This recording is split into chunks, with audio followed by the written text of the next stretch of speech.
First, we'll get back to our phone caller, Jay, here in Fairfax, Virginia. But I got to share with you, folks, they're crashing at CNN.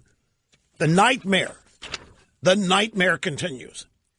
This afternoon on Wolf Blitzer, they brought in fill-in host Jim Sciutto. Where's Wolf? Was Wolf unable to go today because of the speech last night? Could it possibly be? Wolf Blitzer doesn't miss things, especially with a Republican train running down a dump truck. I mean, they don't miss days like this. Well, look, that's how they portrayed it at CNN. GOP train hits dump truck.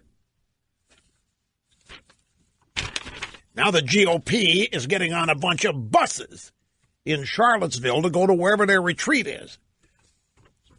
Yeah, what'll they hit next? Who's next going to be injured or wounded by the Republicans going on their retreat? Gloating after the speech last night and so forth. But I'm telling you, it's a GOP train hits dump truck. It's not a GOP train. It's an Amtrak train. And it was chartered by the GOP. Anyway, Trump's approval number is rising. They don't know why. This is a Monmouth College poll.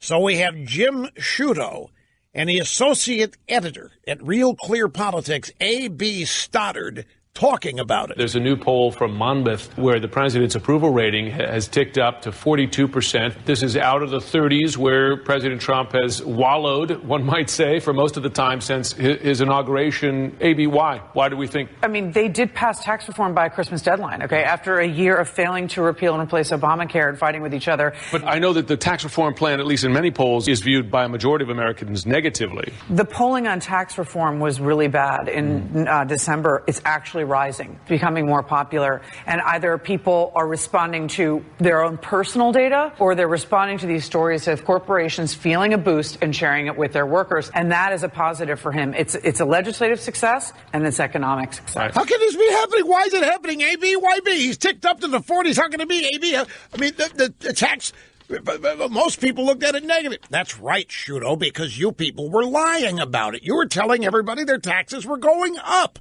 What do you expect people's reaction to it to be when you're lying to them?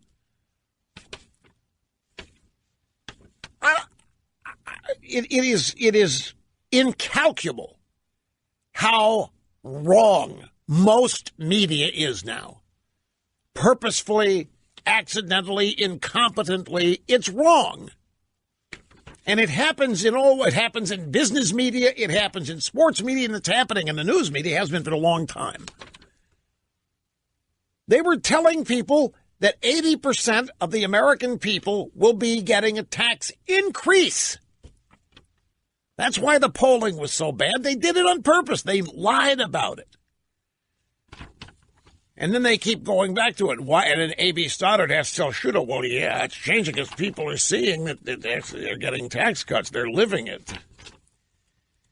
So Sciutto then asks the question. Does that improve the chances of Republicans in the midterms? Well, it certainly raises some questions.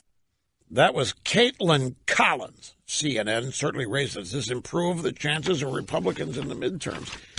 So there's unrest and unease at CNN after the State of the Union and after the reaction to it.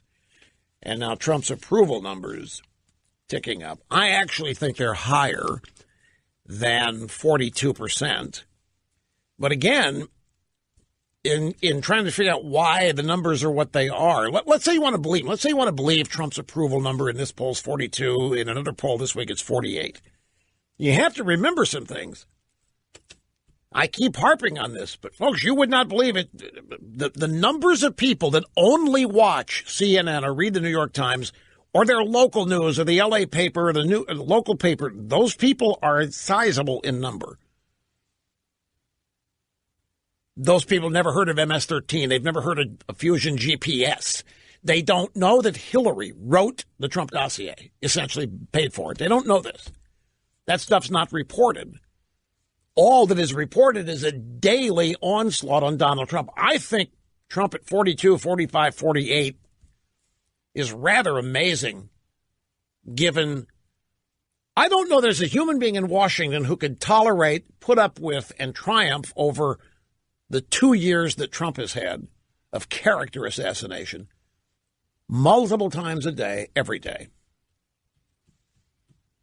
I don't know that there's any Democrat that could put up with it. I don't know how many Republicans could, but they have more experience dealing with